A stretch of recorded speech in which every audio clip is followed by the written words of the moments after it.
Hello, everyone. So nice to have you here today, in whatever way that might be, because we're recording.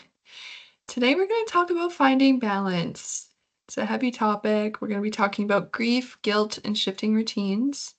It's going to look a little bit different than, what we typically categorize grief as.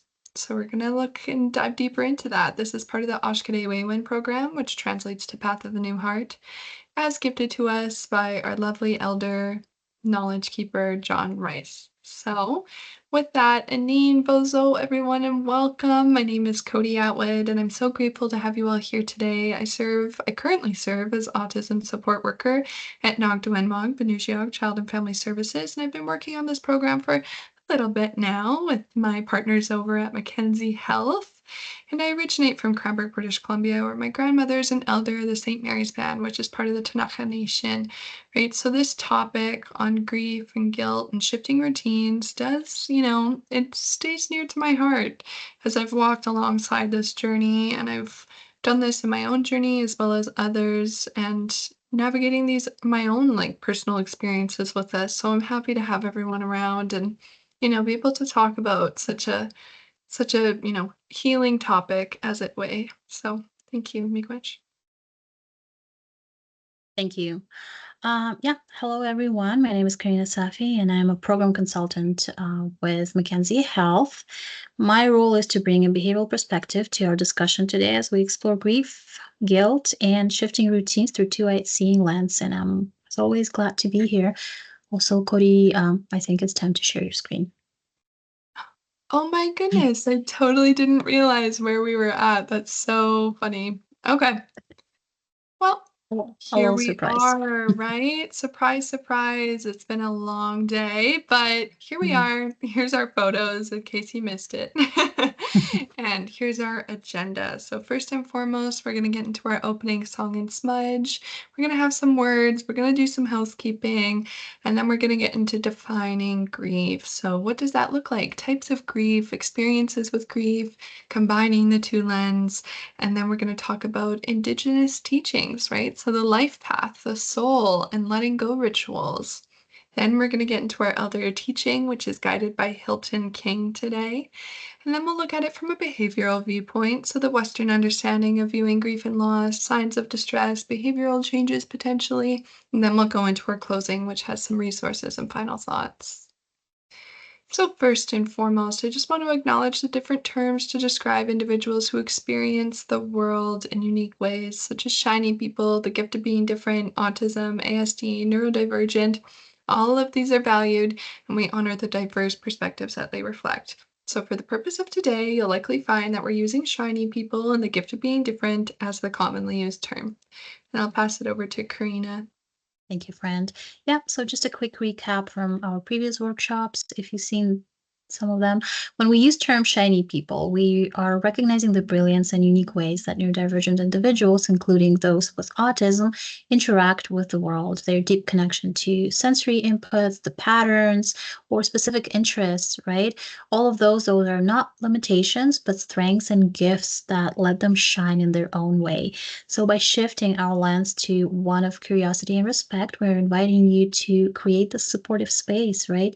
And not to fix, but support those individuals. Mm. Thank you. Miigwech. And well, I'm gonna share the Mohawk Water Song today by Teresa Bear Fox. So you see on the screen here, that is a traditional water drum. I do not have the teachings of the water drum. I was first learned this song through Alicia Mendez, who's a CRA at Nogdawenmag, Binnoojiiyag Child and Family Services, and she was talking to me about some of the teachings that she has that allows her to, have this water drum, a beautiful water drum, and today I'm going to be singing it with my drum, but before we get into it, I want to do a smudge and I want to think about all the stuff that might be potentially weighing heavy on like our soul today, weighing heavy on our fires, something that might be dimming us or, the feeling that, we might be struggling and I'm also going to think about water because water is one of our biggest, best medicines that we can have that's pretty readily available to us.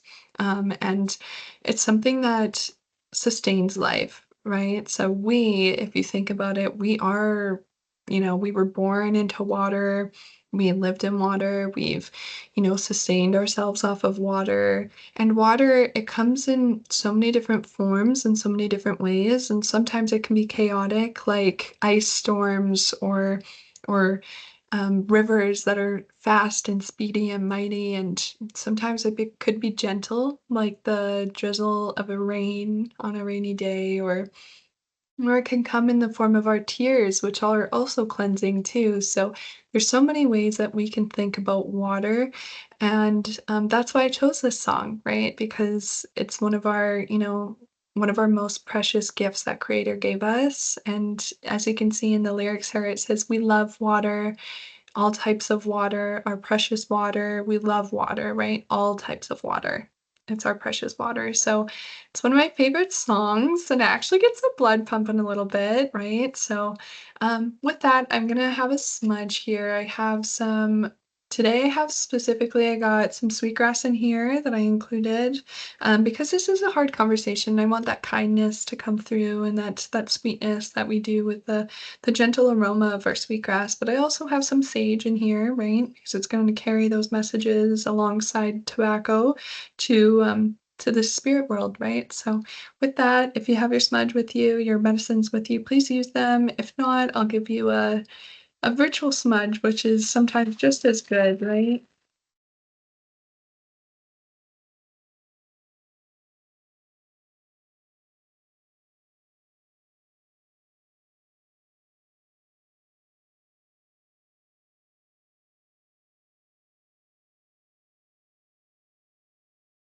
And when I smudge my mouth, I'm just thinking of the words that I want to say today too in my mind and stuff like that because I want them to be well intentioned. That's always my goal.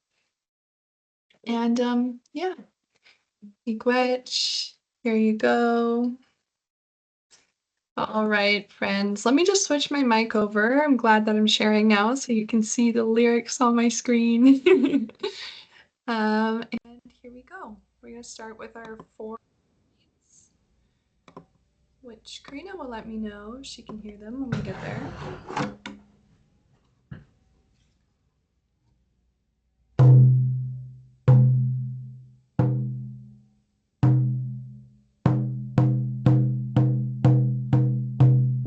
Yung Guadalupe Onika, yung Guadalupe Onika, Kanigalunun,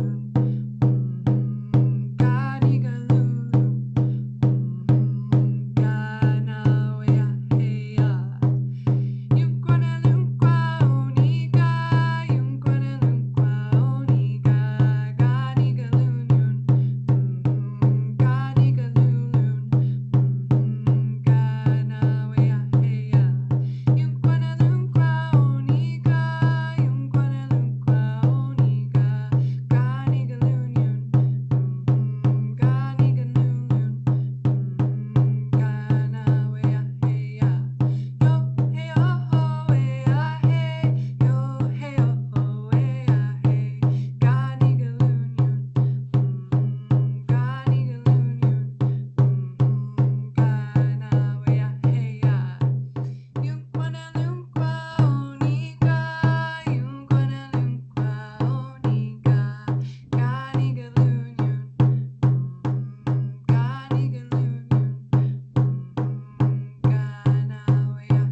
was so fun. Thank you. I think it's a great song for this topic. Thank you so Yeah. much. And I'm so thankful that, Alicia Mendez, our CRA, was able to, help me with that song and teach it to me. So, miigwech, Alicia, if you're watching. Thank you. Thank you. Yeah, and before we proceed, we want to recognize that talking about grief and loss can feel vulnerable. We're not just here as facilitators, we are here as people walking alongside you in this journey. And today we're creating a space where reflection and connection are the heart of our conversation. This is not about having all the answers, but about exploring ways to navigate grief together. So, our goal is to learn how to start meaningful conversations about grief and loss and to discover strategies that support healing. We invite you to engage in whatever ways feels right for you, right? You can quietly reflect, you maybe journal, whatever feels right for you today while you're attending this recorded session, right? This is a shared space, even if it's online, and this is a shared experience. And please remember, you're not alone in it. Thank you. Miigwech. So, with that, I want to look at our guiding teaching today. So, I want to say this to you, and I hope you can resonate with this a little bit. But our spirits, they choose their path with care and intention before coming into this life. And regardless of the challenges that we face, our spirits remain pure and whole, just as Gichi Manato, the great spirit, intended. So, in the beginning, before life took shape here on Earth, everything existed in the spirit world. Gichi Manato, the great spirit, is the source of all creation, the one who brought life into being. Gichi Manato is vast and all encompassing, a presence that flows through all living things, connecting us to the land, the waters, the sky, and each other. When the Creator became the Creator, life was given to the world. Each spirit was formed from that sacred breath, carrying within it the purity and intention of Gichi Manato. Our spirits are a piece of that original kindness that we carry the Great Spirit with us, right? So our spirit remains pure no matter what it encounters. Substance, hardship, pain, grief, or loss cannot change the perfect state that Gichi Manato intended. And you're going to hopefully begin to see this throughout the presentation. Our little ones are made perfect, their spirits intact and whole, no matter the experiences that they face. So we hold on to this teaching to remind ourselves that the path that we are walking, while rooted in our free will, is not by chance, right? We're here for a reason, exactly where we're meant to be, guided by love, trusting that this journey will help us find peace even when the road feels uncertain. Thank you. So, what is grief? Grief isn't just about loss, it's also about love and the hopes we hold for people we care about. For caregivers, grief can arise when their child's journey unfolds differently than expected, and it's not about losing something, but rather adjusting to a new path. In Western psychology, the Kubler-Ross model, the denial, anger, bargaining, depression, and acceptance, this model is often used to explain grief. But it's important to remember that grief doesn't follow a predictable path. Each person's experience is unique and emotions can come and go in wave. And that's why, for the purpose of this workshop, we will be using, referring to medicine wheel and biopsychosocial perspective when we will talk about Western perspective. In a more holistic approach, like biopsychosocial model, recognizing that grief is shaped by many, many factors, including physical health, emotional well-being, and social support. And instead of focusing on, predefined stages, we can support caregivers by validating their emotions and recognizing their resilience in the moment. Thank you. Sorry, I was muted. Miigwech. So when we look at the indigenous perspective, I want to challenge us to think about it as, grief is not limited to the loss through death, right? So it encompasses anything that touches our spirit, whether it be in changes in roles, in dreams, relationships, or ways of being. This understanding is rooted in the belief that grief is part of the life path and of change. So these perspectives, especially the life path, are going to be touched on in the next slide. But grief is love that needs expression and space to heal, is what it is. That's what we see it as. Grief can also be transformative. It's not just about letting go, but about finding meaning and purpose in what remains. So, this aligns with our idea of shifting expectations in caregiving and allowing space for acceptance, right? So, Indigenous worldviews often emphasize that life journeys, including caregiving, are purposeful and they're chosen with love. I know Marianne Spencer, when she talks about healthy sexuality and she discusses, our children, when they choose us, they choose us in the beginning, right? Before we even know. So they're in creation, right? They're ready for us when we are ready.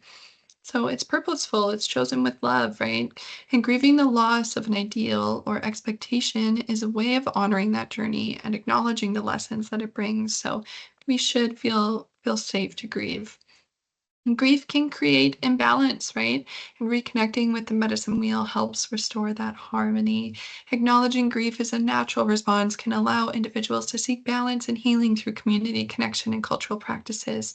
And grief, like this is what John Rice has told me in the past. I know I sat down with him through multiple sessions when it came to grief and talking about grief. But grief, it can accumulate when unspoken for or unacknowledged. And we learn to grieve each loss as it comes, or we should learn to grieve and to welcome it and not to turn from it, right? So when we shed these tears in healing, it's actually rather cleansing to our spirit. Like I talked about that water. So, grief, it's not just about loss, it can come from shifts in expectations. Caregivers may grieve when a child's path looks differently than what was initially imagined, like struggling with friendships or facing challenges in reaching milestones or needing maybe potentially lifelong support, right? So, if you're comfortable for a moment, I just want you to think about it. Take a moment to yourself. I want you to reflect and share with yourself a time where you felt this in your journey, and it helps to really reflect on those things and bring forward with that. So when we think about it, we can move on to the life path, right? So the life path, it's a lot. It can be a little confusing and overwhelming at times, but I decided I wanted to put it on the medicine wheel because I wanted you guys to be able to see it in like a visual of what this might look like, because we exist in a circular, holistic way. We don't exist in like a linear up and down way. It's rather it's rather existing on this circle of life. So first and foremost, when we are born, we enter into life from the eastern door. So our spirit takes that physical form. As you can see, that baby crawling. Its spirit takes that physical form within our mother. And I heard from John Rice that Creator moved our heart over to make room for our spirit. So from that moment, our life journey begins, moving from the east to the west. And this journey, you know what? It's sacred, it's purposeful, right? And it continues until the western door opens when it's time to return home to Creator. But throughout life, we're going to encounter challenges. You can see those roadmaps down there. Maybe it's a loss of ideals or a change of faith, or maybe grieving your loved one or sickness. So little roads, they can take us off our path and even out of life before this time if we let it. So it's believed to be seven roads that test us at different stages of our journey, and each road has its own challenges, losing sight of our purpose, loss of our ideals, faith, expectations, right? But our spirit, it's gifted with wisdom and intention. It's strong enough to overcome these roads when we practice balance in all that we do. And you know what? I want to remind everyone that, we may have lost loved ones before that might not have like reached the time that we thought that they might have made, right? But this again, it's just good to remember and remind ourselves that they're going to be reunited, and our spirit is going to be reunited with, the good life. We're always kind, we're pure, we're good, immortal. And that's what part of this learning is, right? Is how our spirit is always seeking the good life. But it's a life filled with kindness, connection, and purpose. And the Creator, they never intended for us to go through these experiences alone. So instead, we're supposed to find that strength through community. And as we go through our path, I also like to remind everyone that for those that we've lost and for things that we've lost, there's always legacies that are left behind. So it's never just cut and dry, like things end right there, but we have our blood legacy, right? So this is through our descendants, and then we have our spirit legacy. This is through the kindness that we show others and teachings that we share with others. So these legacies, they're going to ripple out through generations, and it's actually going to keep our spirit's impact alive long after we have left. So when our journey is complete at any point, right, and our time, and it is our time to walk through the western door, we return to the Creator. So we return back to the spirit world from whence we came, right? So our spirit, it lives on. It's pure, it's whole, and Skitchy intended, and we're reunited with our ancestors in the Shining Village. And John Rice says that, like, when you get to the Shining Village, it's theorized that your ancestors are there. They're all waiting for you, and they see you, and you're new. You're like a baby to them because they've been waiting all this time to meet you, and someone who you loved and very much is going to introduce you to everyone else, right? So I think that's rather beautiful to be able to know that that might be what your belief system is, and you might, that would be what the afterlife might look like in terms of our life path. So, along this journey, right, when we enter into this life, this is when we experience our first trauma. So, this slide is on trauma in the spirit, and this painting here, it's Shadow of a Warrior. It was painted by an Anishinaabe artist. And I believe, yeah, you guys should look this up because their work has been incredible. I kind of did a little bit of a deep dive on it. But this is the process, right? This trauma. It's the process of bringing, a life into this earthly world. It's going to separate the imprint from the knowledge that we acquired through the conversation that we had with Creator. And this is still in us, it's just unknown at this time. And we're taught that before birth, the spirit asks Creator for a life in this world. So the Creator then breathes the spirit of life into this unborn child. This is known as the fire within. It's a sacred life force from Creator, and it animates the body until one's last breath. So all of creation is understood to be alive with spirit. The wind, the water, earth, and fire are all Manito, spirit, in different forms. In Haudenosaunee, Arenda refers to the spiritual power present in all beings. The spirit is a gift from Creator, and it remains inherently kind, pure, and intact, regardless of what a person goes through in life. A person's essence is never fundamentally corrupted by mistakes or hardships. Negativity is seen as something that's external or superficial to the spirit. For example, you might know someone with a deep anger, right? But this anger is a part of this world. So our spirit is still pure. We are spiritual beings experiencing a physical form in this life.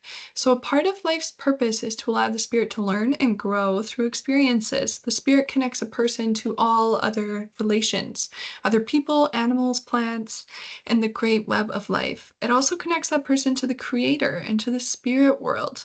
So, for example, elder knowledge keeper John Rice, he holds the gifts of visions and also of dreams.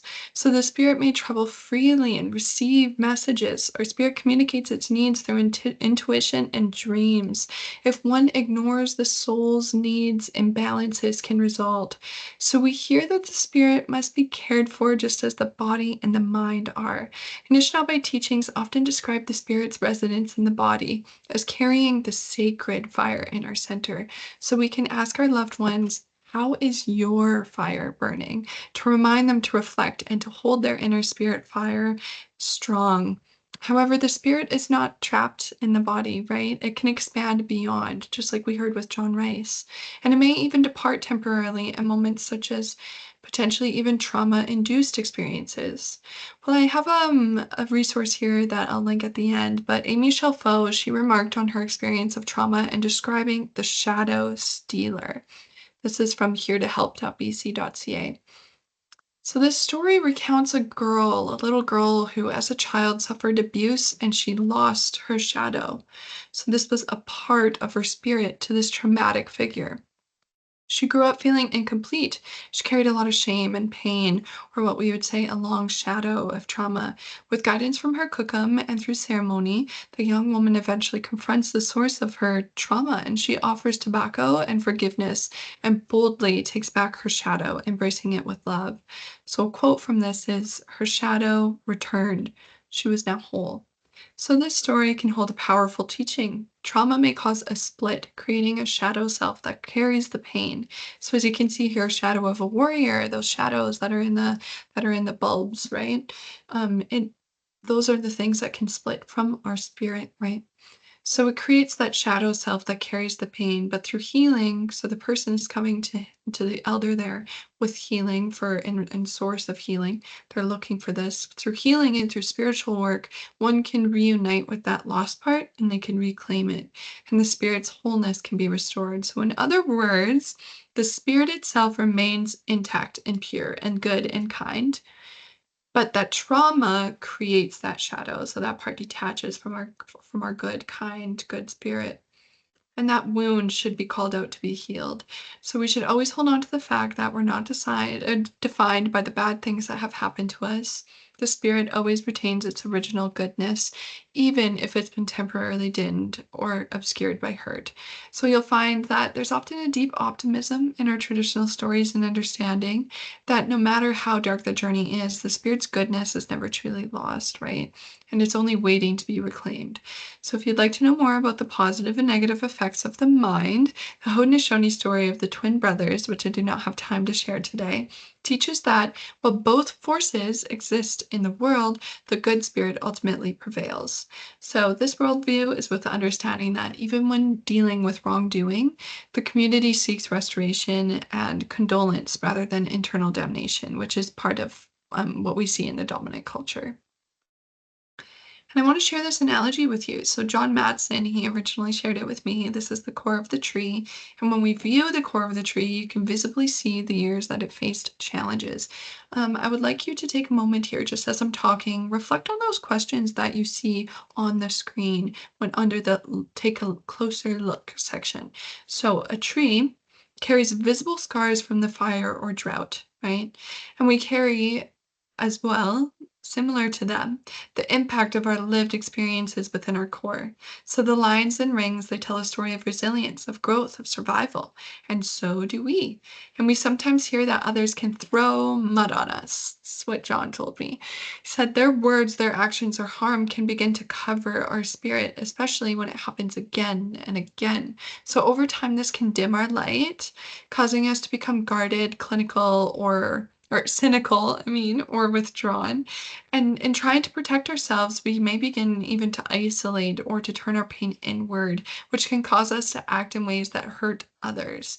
So, when we cover our spirit, when we stop allowing it to guide us and rely heavily on our mind, we can temporarily lose connection to who we truly are. That is why, especially for those who have faced adverse experiences, supporting the return to true self and spirit is essential. So, as in the story of Nokomis, it becomes a journey of gently wiping away the layers of the mud that has built up over time to reveal the natural energy, the pure spirit within. And this is where one begins to rediscover their sense of self, their gifts, and their inherent worth. The mud can take many forms of grief, loss, or any experience that deeply impacts our spirit fire. And when that fire is smothered, our sense of hope and belonging can become shaken, right? But through healing, that fire can be rekindled, right? And in doing so, we often find ourselves more open to reconnecting with our spirit, seeking out our meaning and our purpose, and walking alongside the truest self once again. And yep, those are the questions there. I hope you guys took a moment. If you'd like to pause right now, I'm wondering if you could just answer one question for me, or maybe even just think about this to yourself. What has helped you through your rough patches? It could be a word, an item, a strategy, and feel free to write this down or to keep it to yourself. Good. So now that we've discussed the life path, I'd like to draw on that teaching and speak on how there's a continuous journey with no defined beginning or end and how they flow into each other. And yeah, right here I have caregivers, grief in a caregiving role. So for caregivers of shiny children, grief may manifest in many unique ways, right? Shaped by many cultural teachings, expectations, relationships. Here's just a few examples on how grief and guilt may accumulate. Well, first we have loss of imagined milestones. So caregivers may feel grief or loss of social milestones, educational achievements, or career aspirations. This is because typically, in Western culture, we might see that this is an ideal of success, and that can actually usually conflict with a child's natural journey, right? So children, just a reminder, are gifts from the creator with unique gifts and purposes. And when expectations formed from dominant culture ideals of success do not align with the child's journey, it actually might feel like a bit of a loss. But society, it's taught us that there's only one way to be successful or typical. Rather than seeing it as a failure or loss, we can challenge that dominant idea of a normal child and create our own version, right? One that honors children for who they are. And then we have loss of friendships and community connections, right? So the intensity of caregiving can often limit social interaction, resulting in isolation from friends or community members. This isolation is intensified by social attitudes that create a gap between those who support shiny children and the community themselves. So caregivers, they may experience judgment or even discomfort when from others when their child engages in potentially sensory soothing activities such as hand flapping or spinning, right? Especially in public spaces like libraries or grocery stores. And these reactions can often deepen the feelings of loneliness. And I just, I'm thinking about it, and, guilt may arise from feeling disconnected from community roles or obligations, right? So that's something you might be experiencing. And I want you to think, instead of internalizing judgment, we can challenge societal expectations that label sensory soothing as disruptive, right? So by educating others and fostering understanding, we can create those spaces where shiny children are accepted, celebrating, and we can replace that guilt with pride in advocacy. And then we have loss of traditional parenting ideals, right? So sometimes caregivers may grieve the loss of traditional parenting practices, feeling that modern caregiving roles can conflict with their ancestral teachings, especially considering the impact of colonization, the 60 scoop in residential schools. So parenting and community with elders and extended family was once the norm, right? But colonial disruptions have fragmented that support. So this may emerge when caregivers, this guilt may emerge when caregivers feel they're not parenting the right way according to expectations or potentially culture, right? So honoring the spirit of traditional caregiving means adapting these practices to the present while staying rooted in values like kindness, community, and balance.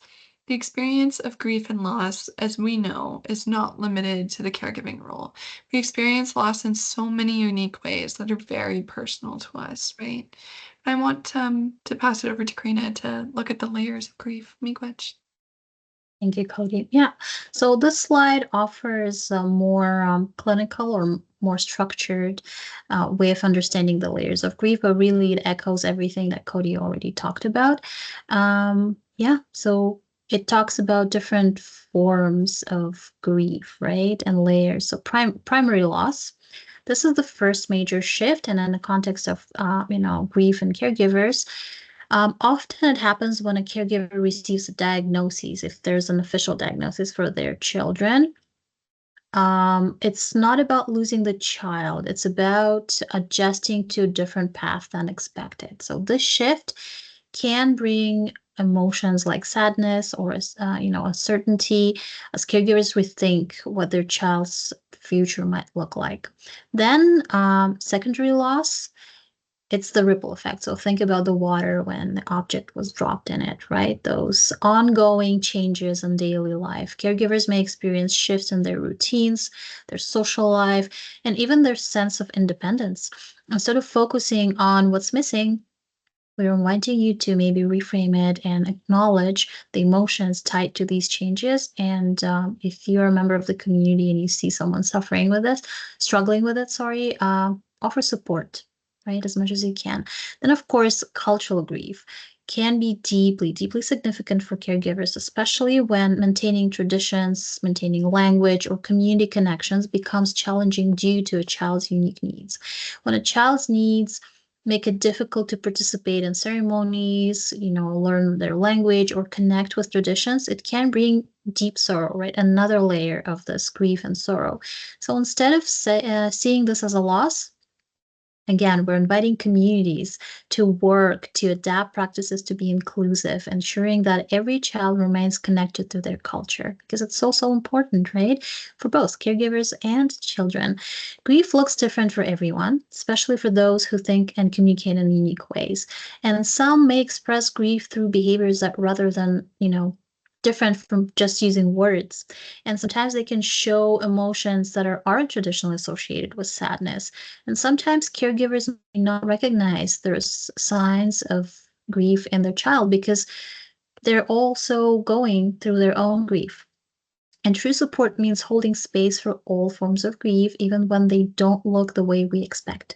And of course, beyond traditional losses, grief can come from many sources: the loss of pet, a caregiver, a close friend, or even a public figure, right, that you could relate to, that can be deeply felt. Stigmatized losses, like those from suicide or addictions, they can carry additional layer of complexity, right, and grief, sadness. Non-death losses, such as losing a job, a home, or shelter, or a meaningful activity, also can trigger grief. So, by broadening our understanding of loss, we ensure that no one's grief is overlooked. This allows us to better support caregivers and individuals in their healing journey. Thank you.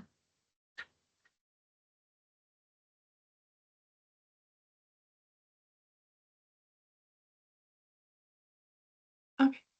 So experiencing grief and guilt in your caregiving journey does not mean that you love that child any less. So these feelings are not a reflection of your commitment or your devotion to the child that you support. They're a natural response to the challenges and adjustments that come with raising a child who has the gift of being different, right? So why does grief arise? Well, grief in caregiving often comes from a place of love and hope, right? So you may have envisioned certain milestones, friendships, or experiences for your child, not because you're forcing them into a mold, but because you wanted them to feel connected, included, and celebrated. So when reality does not live up to this hope, right, it's natural to feel a sense of loss. This grief is not about rejecting your child for who they are, it's about processing the shift from what was imagined to what is. So, why does guilt follow? Well, guilt often follows because caregivers feel like even admitting grief is a betrayal of their love. And you might worry about that feeling sadness means that you're not fully accepting your child. That's also there's also guilt when you feel exhausted, right? You're run down, you're overwhelmed, or you're isolated, as if struggling means that you're failing as a caregiver. That's not the case, my friends. Yet, feeling grief and guilt is not a sign of weakness or a lack of love. It is an emotional response to the unexpected challenges that arise on your journey. It reflects your care and your desire to do right by your child, even if the path forward may feel unclear. So, culturally, one of the teachings is that emotions like grief and guilt are part of the human experience. They do not negate love, but rather coexist with it. Walking through these emotions with openness and acceptance is a part of the healing journey. Releasing guilt does not mean dismissing your feelings. It means honoring that reality, that love and grief can exist at the same time.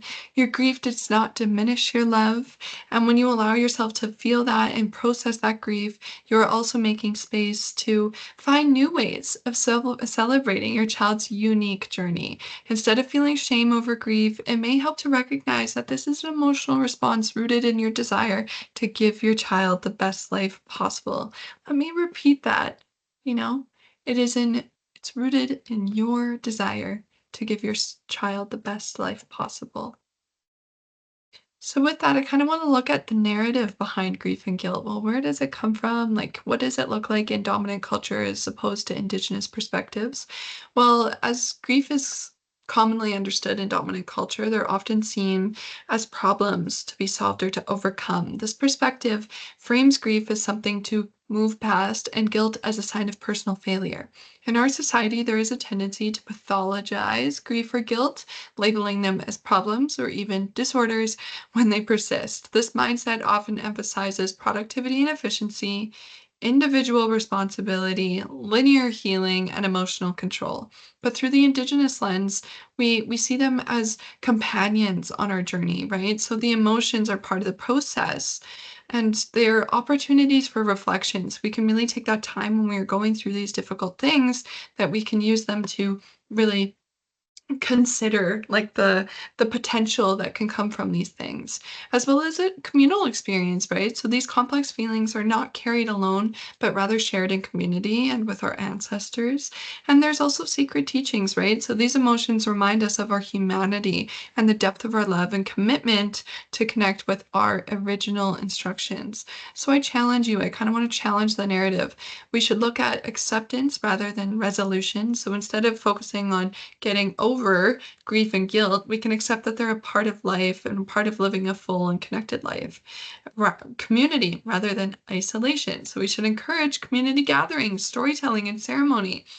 We should embrace complexity rather than simplifying our emotions, acknowledging that it's possible to feel grief, guilt, and love simultaneously. Society often tends to separate these emotions, seeing grief as weakness and guilt as failure.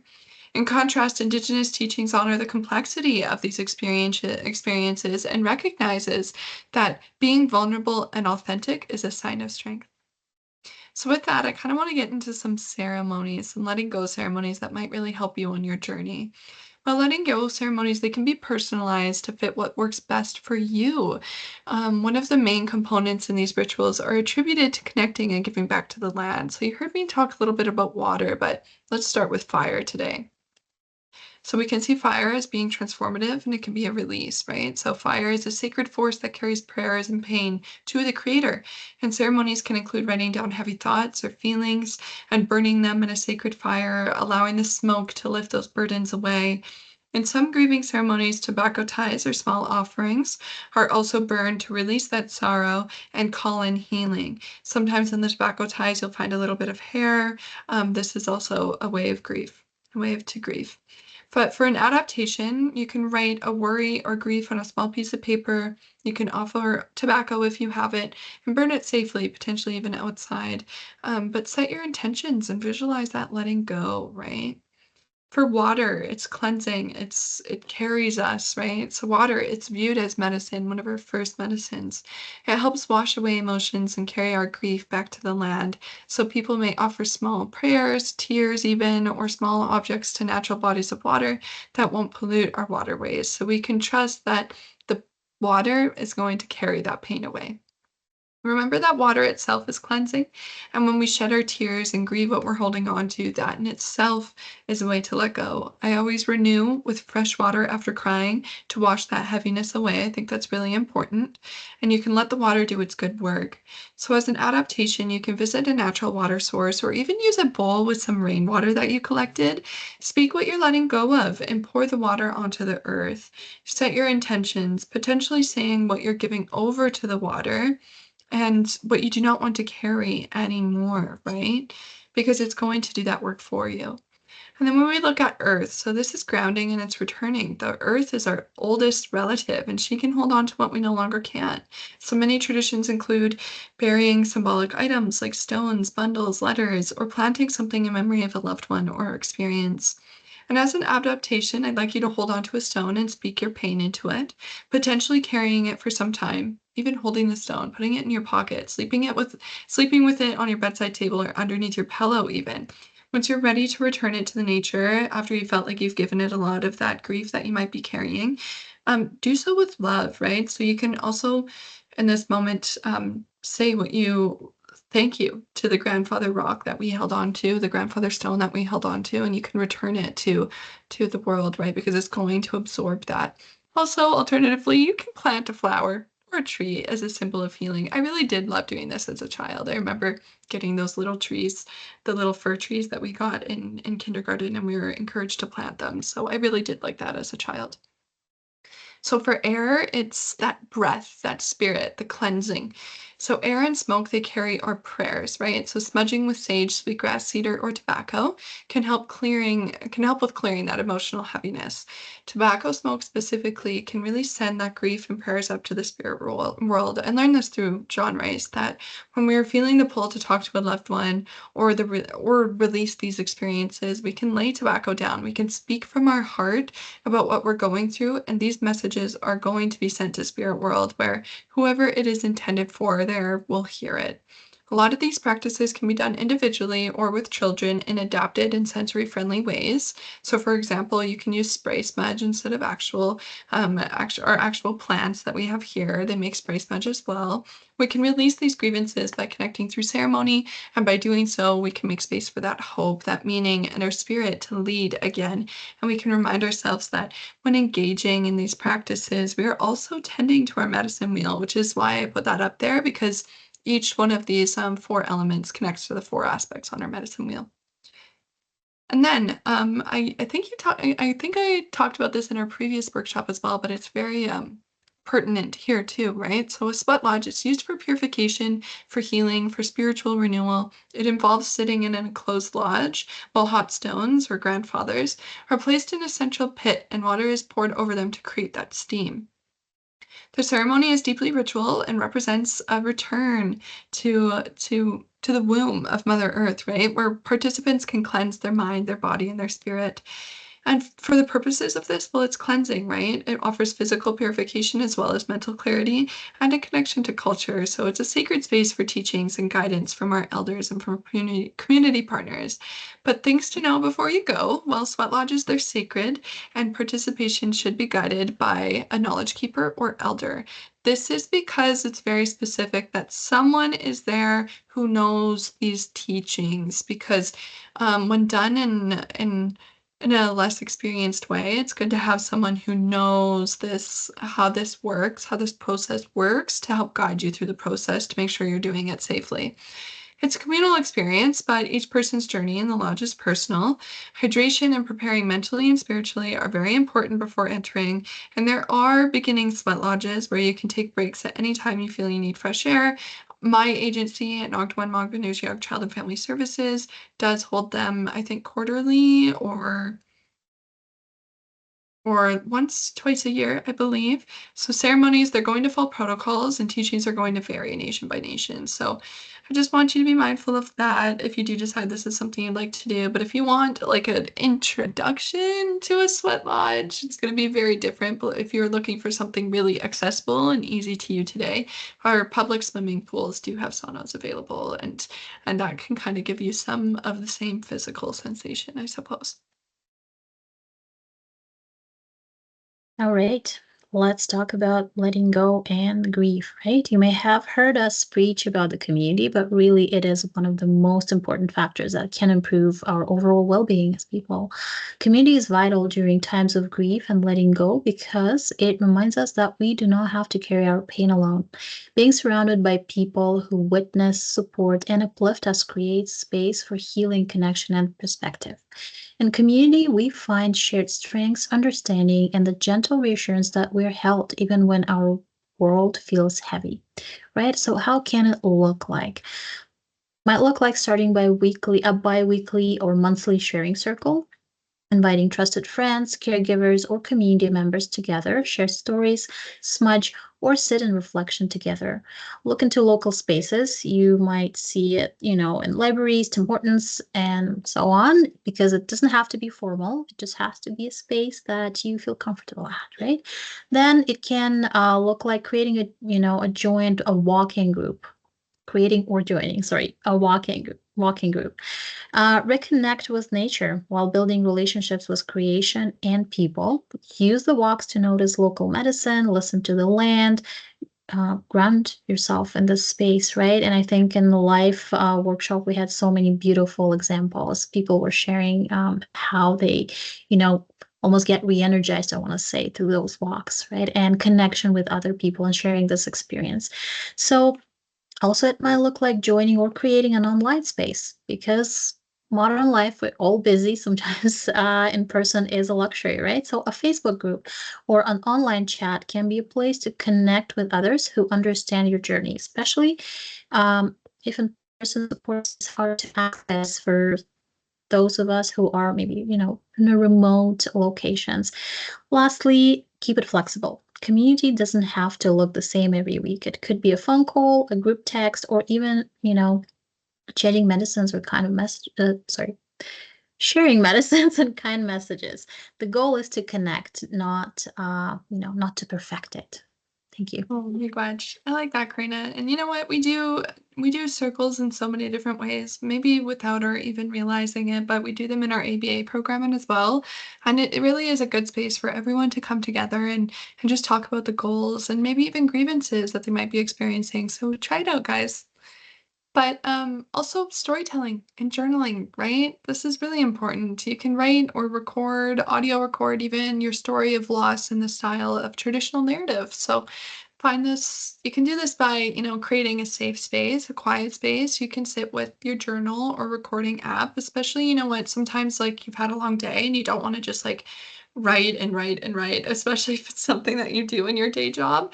Maybe, sitting with your recording app might be a good way to let that out and think about your loss, think about your grief. This could be a recent experience, a change in life or a shift in expectations, like losing a routine, and turn it into a story. Beginning, what happened? When did it start? In the middle, how did it affect you? How did you feel? And lastly, what did you learn from it? What can you learn from it? What did you want to let go of or move forward with? You can use symbols or metaphors personifying your loss. Like, my grief, it felt like a heavy stone that I carried on my chest. Letting go of that felt like I was able to breathe again. So, really, like, personify that. Connect to the teachings if you can. So, if it's in your comfort zone, you can reach out to an elder or maybe a cultural mentor and discuss what this narrative might teach you. Maybe you begin to, get mentoring through your local friendship center. They always have people there who would be willing to do something like this. And you can close with intention, right? So you do not have to keep these narratives only if they serve you to look back on, right? So maybe this is a moment where we return back to our fire and we safely burn these, or maybe we use tobacco to lay them down and think about our story while practicing that gratitude. And this is a form of restructuring and reframing some of those complex feelings that we might be experiencing. And lastly, this is a very personal experience. This is, cutting hair, right? And cutting hair can be very symbolic. It's a personal and symbolic way to release that grief, guilt, or transition. And well, why is it used? Well, in many indigenous cultures, hair holds spirit, it holds memory and strength, and cutting it actually symbolizes the letting go and making space for renewal. But it also could be in memoriam of someone or something, right? So you might make this and you do it and you go through with it, and it might be your chance of, feeling that weight lift off of you. So you can decide what the hair represents. So it doesn't need to be a whole haircut unless you want it to be. You could say, I could take this piece of my hair and I could cut it and I could say that this strand represents or holds the heaviness that I've been carrying. You may cut a small lock again, or you could do a whole haircut. Maybe you'll do a pixie, but you can do it alone or with someone that you trust. You can offer a prayer, reflection, or tobacco. I thank this part for what it's carried. I now let it go. You can bury, burn, or place the hair in water respectfully and safely. And this photo here is from the Grand River, and it's from Getty Images, and it's just the process of cutting hair. So that brings us to The Sacred Fire by Hilton King. And I want to ask you guys a question before we get into this video so that you can think about it as we're going through it. So I want you to think about what ways of release you have. How does it engage in in your own process of letting go? This could be a moment to, think about your favorite resources that you have and write them down so you can remind yourself when things are hard to refer back to them. So think about those resources as we're watching this video. Maybe Hilton's one of your resources. Maybe you're close friends with him. Who knows? But anyhow, this is our video. I'll make sure to share it. We're going to watch 15 minutes of this. And if you're watching today, that means that our videos are also made public, so you'll be able to access the full video of this, but we're going to watch 12 minutes today. Chimiquach.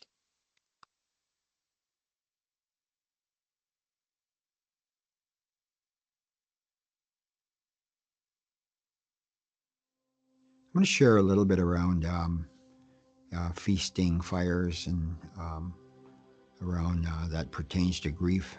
I've been a firekeeper for well, probably 20, almost 30 years, because I talked about how my sobriety started 24 years ago.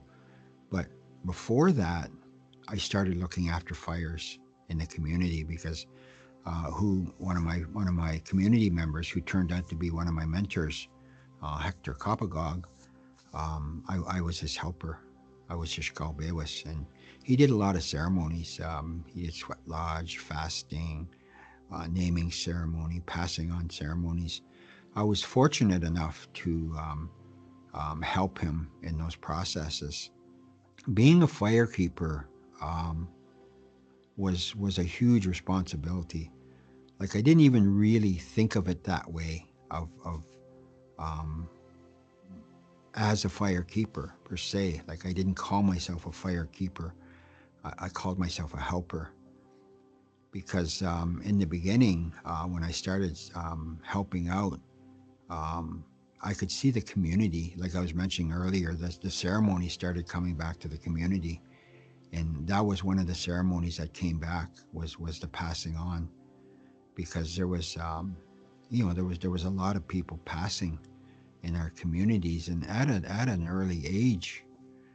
And I feel that because they were passing so fast, it was like there was no time for people to grieve, to grieve those losses. Today I think too that that's part of what we deal with, those losses in our life. Because if I think about my own experiences in my process, um, my childhood was, probably something that I really never mourned because of being in care. And then, of course, after coming out of care, things still weren't good. I struggled, in school, and things like that. That grieving is important.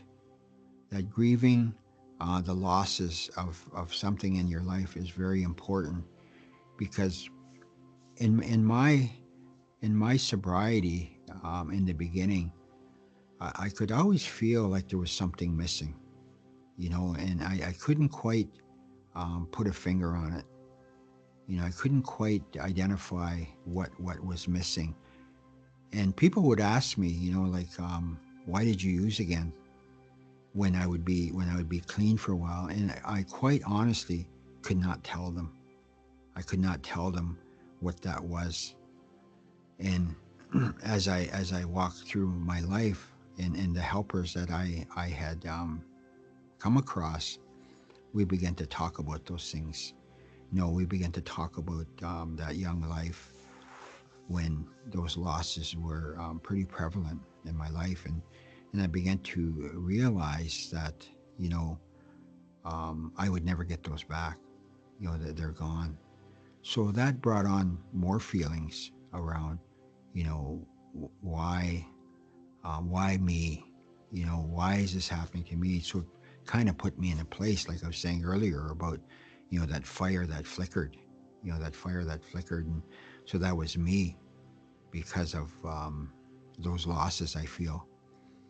So being a firekeeper in those times, even though I was still using, periodically, I would have these clean times. The men I had met in my community really accepted me, and that's where the drum came in for me, where they came in and they asked me if I could stay clean for 4 days, then I could come out and drum. And so I thought, yeah, I said, I think I can do that. And so, which is what I did, stay clean for a few days, and then same with the fire, I'd stay clean, and go and help out. And I still felt a little, what do you call, hesitant around going around the ceremonies, going around those times, even the tobacco. But I had learned later in life, as long as my intentions were good to help, it was okay. As long as I didn't have ill intent in that process, things would be okay, because I had learned that I am following the teachings. This is what we do, So as a firekeeper, I began to do that on a regular basis because the men just weren't showing up, and there was probably a select few of us that would do it on a regular basis. It would probably be about maybe 7 or 8 guys that when somebody passed, we would go and we'd ask the family, "Do you want a fire?" And the family was the community was, like I said, starting to see that this was helpful to them, because in that passing on ceremony, when somebody passes in Ojibwe, in my community, they're asked if they would like a 4-day fire. And those are really beautiful teachings, because when we would ask them, they would say yes. Can you start a fire? So when somebody passes, like if somebody passed that day, there would be somebody in the community who would go to them right away to say, "We can do that fire for you. Would you like the fire?" Because now the spirit, that spirit of that person who passed, there is no vessel for it to guide anymore. So that's the reason why those fires are made, because what guided us through life was this emotional, mental, and physical being. That's what guided us through life. So now we were just spirit again. And so the fire itself was a guide, when we would light that fire. And usually it was myself and my Hector in the beginning, until other guys got on, we'd go in, we'd start the fire. And when I think about that fire, and some of the teachings I've had and why we would start that, is because that's what the spirit knows. The spirit knows that this fire is for them, because it came here with those teachings. It came here knowing that fire was part of their teachings. That's what would help them. So when we lit that fire, the spirit would. It's almost the way I see it. I would see we've been guided through this life by this physical vessel for however long, 60, 70, 80, 90 years. This is what guided us. So I feel like when this vessel is not guiding us anymore, it's kind of a little bit of a shock, to that spirit, because then there's a little confusion, when it's not guiding anymore. But once that fire is lit, it knows that. It knows that this fire is for them. It knows that it's time to go back to the spirit world. And that fire is lit for 4 days. And there's teachings, there are teachings for those 4 days to help that spirit go back in a good way. So, in terms of grieving and loss, I would think that, anybody who has lost somebody should think about that, should think about how they can help their spirit. Because in those teachings, that spirit that has gone on, it wants us to have a good life here. When it on those 4 days, one of the teachings I've heard is that it looks back. It looks back at us, and it keeps going because it knows that it's time to go home, but it does look back. And it says that if we hold on to grief too long, as we know clinically, in 3 months we could be diagnosed as clinically depressed. So if we let that linger on, we just go down that road that is dark, and it gets darker and darker.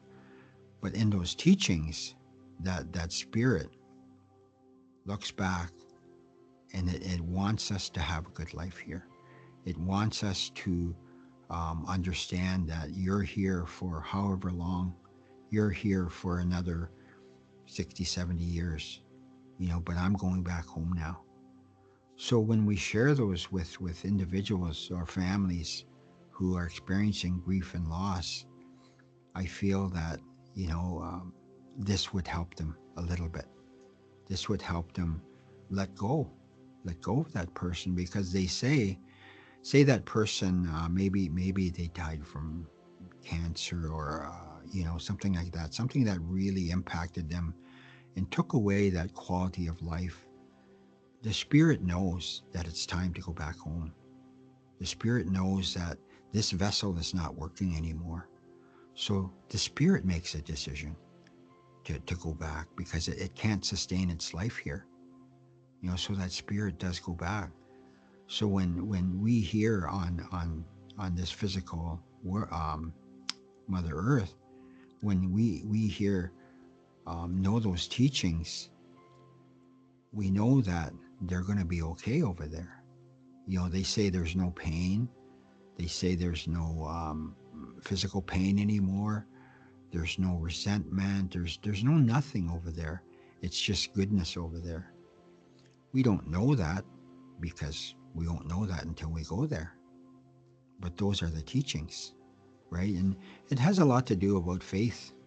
When I listen to these teachings, I believe that that's where my ancestors are. That's where my ancestors are because that's what I've been told in the teachings. And so when I dream of the ancestors, I feed them. And I feed them to help them know that I don't want them to stop coming and visiting me. I always have a feast plate in the western door, and this was given to me by one of my elders in Kenora. And she said, always have that little feast plate ready because you don't know when they're going to visit. And when they do visit, they'll see that little plate and they'll bring something to you. Because for me, that's what guides me. That's part of what guides me. And I listen to those dreams. I listen to those visions. When I go fasting, those visions come and those teachings come to me to help me live a good life here. So when those ancestors come to me, I feed them. There was a time, I think it was just last year, I joke about this, they were going to eat me out of house and home because they kept coming and I kept feeding them and I kept feeding them. But you don't give a lot to them. You just, like whatever it is, like say one of my good friends, he liked macaroni and tomato and hamburger. So I'd make a pot of that and then I fed him and I made some scone, and I gave him that feast food because he brought me something to help me live a good life here. And like I said, that teaching, most of our dreams, from what I understand, really pertain to us and how we're living life here. When those dreams were coming, they were good dreams, but some of the dreams weren't as inviting, I guess you could say. But that's the duality of life. Every life is life. We are going to experience those things that aren't the greatest. You aren't the greatest in our life, because I believe that's part of the humility of the seven grandfather teachings. It helps us stay humble. And when those ancestors come and they give us that direction, I really think about those things. I really think about that because early in my sobriety, I had dreams that told me that I could not live that life anymore. That other life was no good for me. And because I had such an ego, I was so stubborn, it took me 4 years to actually become clean and sober.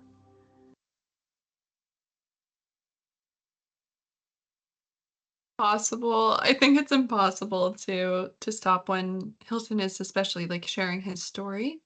So it is pretty difficult to stop there. But he unlocked a memory that I forgot that I had, which was hamburger, macaroni, and tomato. My mom used to serve that to me all the time growing up. So that just brought me a sense of joy when I heard him say that. And yeah, of course, your feast plates, right? Think back to those feast plates. It could be anything that you have on you at the moment that that person that you loved might have shared with you. So it's very unique to the person, but I'm going to share my screen again. Remember this time. Karina, do you see my notes? Nope, you're all Nope. good.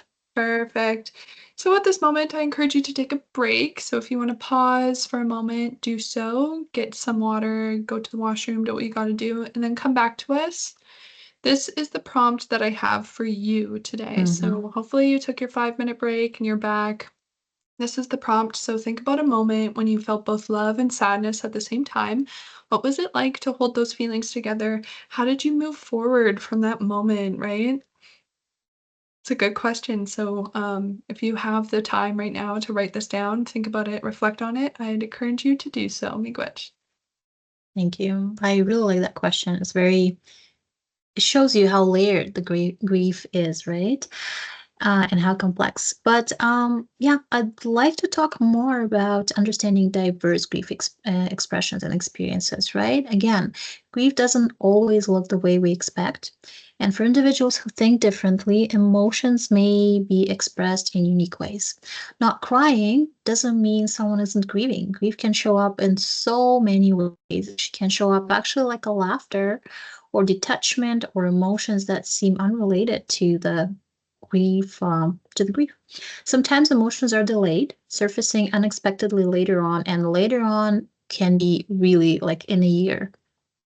It's important to notice shifts in those emotions after loss.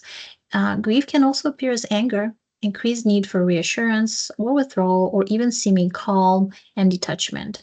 Processing grief can be challenging too. Some may struggle to express their feelings, especially if they use alternative ways of communication, not just spoken words, right?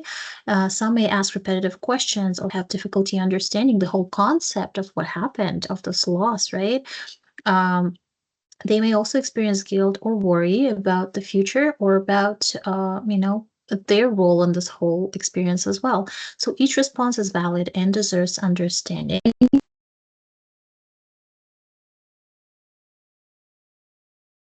Ask you to offer patience and clear, concrete explanations to help those individuals process their grief in a way that makes sense to them, using their preferred ways of communication. And let's now talk about how it looks outside, right? For our Shari people, we can't really talk much about how it feels inside because only they know. But for us as caregivers and support workers, it's important to recognize those outside signs, right? And that includes some behavioral and physical symptoms. So, behavioral reactions, grief related behaviors might appear again right away, later on, or during significant dates, right? Those anniversaries.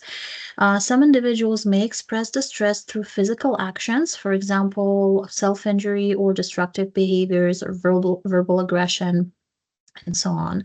Others may withdraw, may become irritable, or show signs of regression, meaning that they might stop using some of the skills that are kind of used to using, right? And usually it comes to the personal hygiene, for example, right? That might also just stop existing at some point because resources are not there and energy, it's not a priority on the list at that moment because energy is elsewhere. Energy is all sent to cope with the feelings. Some might engage in more repetitive behaviors like hand flapping, rocking, right? Some of the examples. So clinically, it's called stimming. And a support tip here, I invite you to, when you see those behaviors, recognize them as grief responses because that allows to respond with care rather than discipline. Because when you're grieving, I think everyone will agree you don't really need discipline in that moment, right? And now about physical reactions again. Stress from loss can take a toll on the body as well.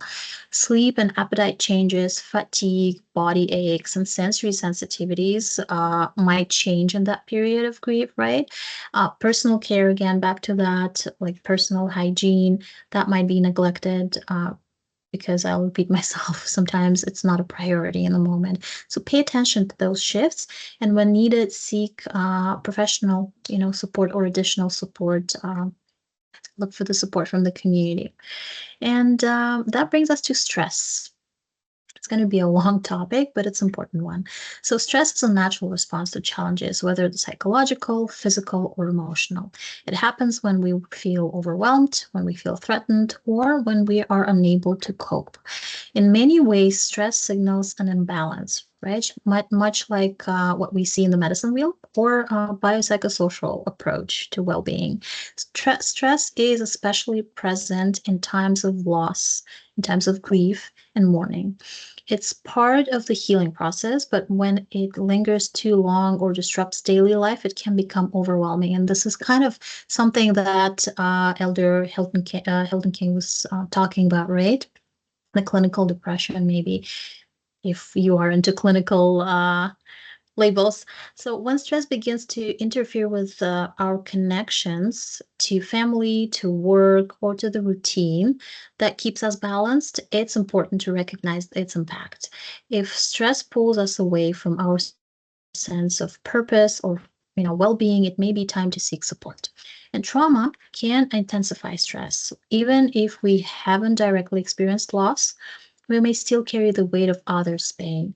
This is known as secondary or vicarious stress. It can arise from witnessing loss, hearing difficult stories, or repeated exposure to violence or tragedy. And it doesn't necessarily have to be in person. Thanks to social media these days, you can acquire that trauma through that as well. So, yeah, it might be social media or in your own communities or from shared experience from your friends. So that is important to keep in mind. Thank you. And there's signs of stress too, right? So on what Karina was talking about, there's many different ways that it might manifest, but these are just a few that we've listed on the screen. So physical, you might see or feel if it's you who's experiencing the stress. Physical might be headaches, fatigue, muscle tension. Psychologically, it might be trouble concentrating, excess worrying, or difficulties with that like cognitive functioning. For emotional, it might be trouble regulating and feeling a strong sense of overwhelm, right? You might be feeling that, the emotions are coming out a bit easier. There might be things that might be triggering you on other occasions when it hasn't before. And then there's interpersonal. So spending more time alone, not usually engaging in the conversation that you do on your day to day. Maybe you're taking more time off work. This might be something similar. Behavioral, it could be changes in sleep, engaging in eating habits and changing your eating habits, maybe eating like way too much or nothing at all. It could be anywhere in between, right? It's just dependent on your routine, what looks like for you. This could also be, recklessness. It could be acting out. It could be, in some terms, aggression, right, to self or to others. And then distress, right? This is like when it goes a bit deeper than regular stress symptoms. So this is severe, prolonged stress, and this would be accompanied by the inability to care for our basic needs. And it could also look like uncontrollable sobbing, or maybe even a detachment from self in that moment, and being kind of numb to what's happening with others, which that'll bring us to crisis. Crisis. Yeah, thank you. So all those intense experiences can bring, sometimes us to a crisis. And let's talk about it. So first of all, again, grief is a natural part of life and it doesn't always have to lead to a crisis. However, if you sense that someone you care about is struggling deeply or maybe at risk, or you yourself, it's important to reach out for trusted support. And this may include reaching out to your family doctor, mental health counselor, or even emergency services, right? Just as we would seek help for physical injuries. We wouldn't just sit and wait. So this may also include reaching out to a healer or others in your community who can offer guidance. Understanding resilience. That's important. In many Indigenous communities, it is believed that strength comes from understanding ourselves and our journey. For those who think or feel differently or experience imbalance or disruption of the mental well-being, stress can become more overwhelming.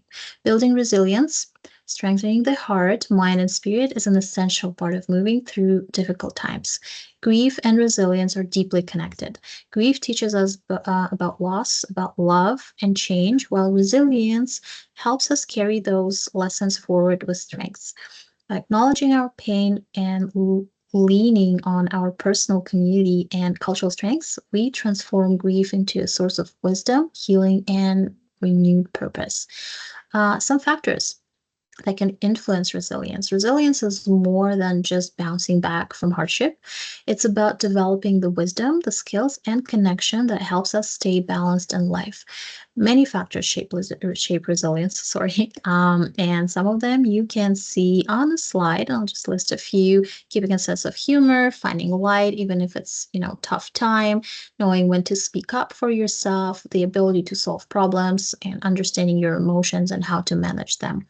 Community support is also important, right? Feeling safe and supported within your family and community or chosen family. Limited exposure of trauma, if you're lucky to be one of those people, finding peace in everyday life as well. Access to meaningful activities. Relationship supports, another important piece. Learning from elders, mentors, and others who can offer guidance, safe guidance, right? Creating space where you can express your emotions in healthy ways. Feeling connected to peers and a strong sense of belonging. Also, cultural strengths, respecting and honoring the diversity and beliefs, and ways of thinking and ways of being. Carrying with you a meaningful life philosophy or spirituality grounded in the wisdom of the Creator. Embracing your cultural identity, connecting with your ancestors, and recognizing your place in the world. Practicing traditional ways that help you stay grounded, and rituals that bring healing, for example, ceremonies, storytelling, right? Again, a little bit more on building the resilience. Western medicine is limited when it comes to the research on resilience, especially when the gift of thinking differently, right? That's still in works, still unfolding. However, there are many proactive steps we can take as a community to strengthen our resilience. So foster support network, right? I don't even need to explain what it is. Just be supportive to your fellow humans. Enhance education and skills. So seek out learning opportunities, whether through workshops, classes, to increase the knowledge and coping strategies. Knowledge is power that can help us navigate life. Strengths-based approaches focus on the individual's gifts rather than their deficits. Every person has inherent strengths given by the Creator, and it's very, very important to remember that. Empowerment. Empowerment is also important. Empower those we support by teaching them to advocate for themselves. Just as we honor and guide the next generation, we must also give them the tools to speak up and stand strong in their own voices. To sum up, resilience is not just about overcoming, it's about growing, healing, and standing strong together as a community. We are all interconnected, and through support, knowledge, and honoring our strengths, we can face challenges with courage and confidence. Thank you. It's really beautiful, Karina. Thank you. Okay, and I think it's me again. Lots of talking. I apologize, but it's going to be me again. So this slide, pathway to healing, right? This slide explores various different coping strategies, drawing from both Western and Indigenous perspectives to support caregivers in their healing journey. So Western strategies often emphasize individual support and self-care. Therapists and support groups provide space for emotional processing, while self-care practices like exercising and rest promote physical well-being, right? For caregivers seeking specialized support groups or resources tailored to their child's unique needs can offer individual understanding and guidance. And for example, caregiver might find solace and practical advice in online communities or local support groups designed for their specific circumstances. I also here want to talk about ACT, which stands for Acceptance and Community Therapy. My personal favorite when it comes to, complex feelings and thoughts that we as humans have. It's a therapeutic approach rooted in a behavioral analysis, actually, and it's a way of learning to sit with your thoughts and feelings without fighting them. In many ways, it actually reflects traditional teachings, reminding us that struggles and hardships are part of life, but they don't have to define who you are, right? Instead of pushing away painful experiences, ACT teaches us to accept them as part of our journey. It helps us recognize that while we can't always change what happens to us, we can choose how we move forward. It's about shifting our energy from dwelling on pain to walking a path towards healing. This approach is much like teachings of balance and connection, so using mindfulness, ceremonies, and being present with ourselves to stay grounded. When we acknowledge our emotions with kindness and allow them to exist without judgment, we create space for healing. By choosing to walk in a good way, we build strength, resilience, and peace of mind. And there are some integrated approaches as well. Combining Western Indigenous approaches can lead to a more holistic healing experience, addressing the interconnectedness, right, of mind, body, spirit, and emotions. For caregivers, finding a balance between these approaches while honoring their child's unique needs can provide comprehensive support. And as an example here, we can talk, a caregiver might engage in therapy to process their emotions, experiences, while also practicing in traditional ceremonies to find spiritual healing and connection to their culture. Thank you. And I promise I'm almost done talking, but I'll talk a little bit more about supporting strategies and promoting grief conversations, right? As we learned a few slides ago, grief doesn't always look the way we expect it to, especially for shiny children, sorry. Many children express grief through actions rather than words, and changes in behavior like visible emotional overload, that's called meltdown sometimes, withdrawal, or heightened emotions are often signs of grief and not just acting out. So, as we've been saying in all of our workshops, behavior is communication. It's just not what you see on the surface. There is always something, right? And caregivers too, they may struggle to recognize their own grief. They're often focused on supporting their child, and sometimes cultural stigma around discussing grief can make it even harder to reach out for help. Some communities encourage keeping grief private, which can be very different, right, from Indigenous ways of grieving, where support is found in family and ceremonies and this shared experience. So, for caregivers living away from their home communities, this difference can also add this layer of, right, the isolation. um, Also, there are systemic challenges. Some Indigenous families might struggle to find grief support that understands both their cultural background and the need of their shiny children. The lack of culturally appropriate services can leave families without the right resources. So, to support grief processing, validation is a key. Simply acknowledging a person's feelings can be deeply healing. Active listening, where we provide space without judgment, it really helps individuals feel heard. And cultural sensitivity means ensuring grieving practices are accessible, whether that means adapting ceremonies or creating personal rituals at home. By recognizing grief in all its forms and making space for it, we can foster healing and resilience within the communities. Thank you. Which So that brings us to the end, right? And this is going to be something that I encourage you to look up. As you can see, I have pasted the link on the screen here. You're probably not going to be able to click it, but if you look up that title, which says Anishinaabe Grief and Loss Healing Tool, you will come to this page. You'll find this page. It's one of the very first links. So this tool combines the 7 grandfather teachings of humility, love, truth, respect, courage, honesty, and wisdom with Elizabeth Kubler-Ross's expanded grief model of the 7 stages.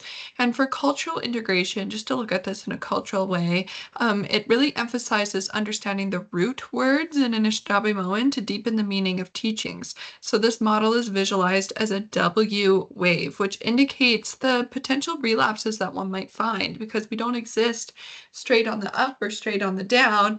We can go up and down and we're fluid, right? So, with that, we can use the medicine wheel teachings to interpret the testing stage. As you can see on the screen, that's courage, right? The testing stage is divided into 4 steps: facing the loss, forgiving, letting go, and giving back, right? And of course, we might fluctuate through a bunch of these stages, and there is potential for relapse, especially in this experimental testing phase.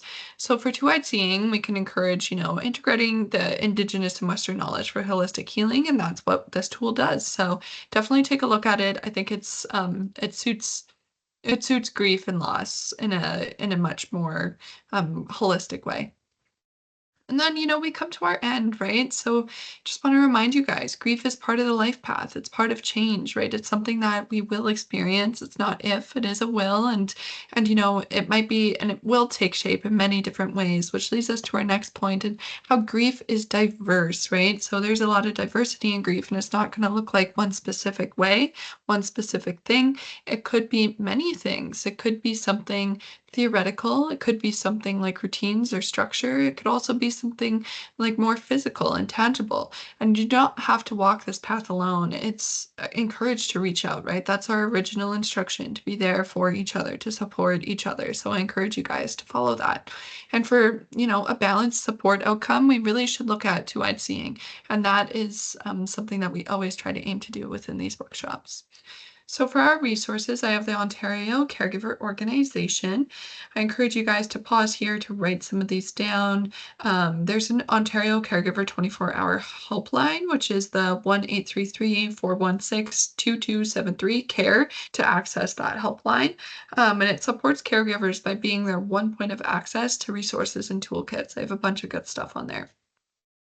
We also have Parents for Children's Mental Health, the PCMH. This is a support network of peer support chapters for parents and caregivers across the province of Ontario. You might very well find that there's one near you. Their volunteer family peer supporters are ready to help you and connect with other parents or caregivers or people who are in your position who understand what you're going through and can help you navigate next steps.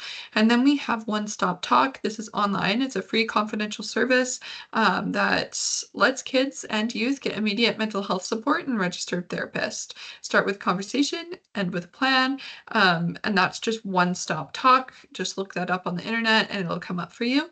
And then Living My Culture, similarly, look that up and it'll come up for you. It has a large resource chock full of traditions, rituals, and spirituality. Specifically, I think they have a segment and a page dedicated to grief, to different Indigenous ways of healing through grief, right? Because it's not all a one-size-fits-all model. A bunch of different cultures are going to go about this in different ways. So they're able to express a variety on there. So Gretch, we have a few left. Oh my goodness. Creating safety and trust, trauma support for caregivers, the justice system, strength and knowledge, and supporting success through behavioral strategies.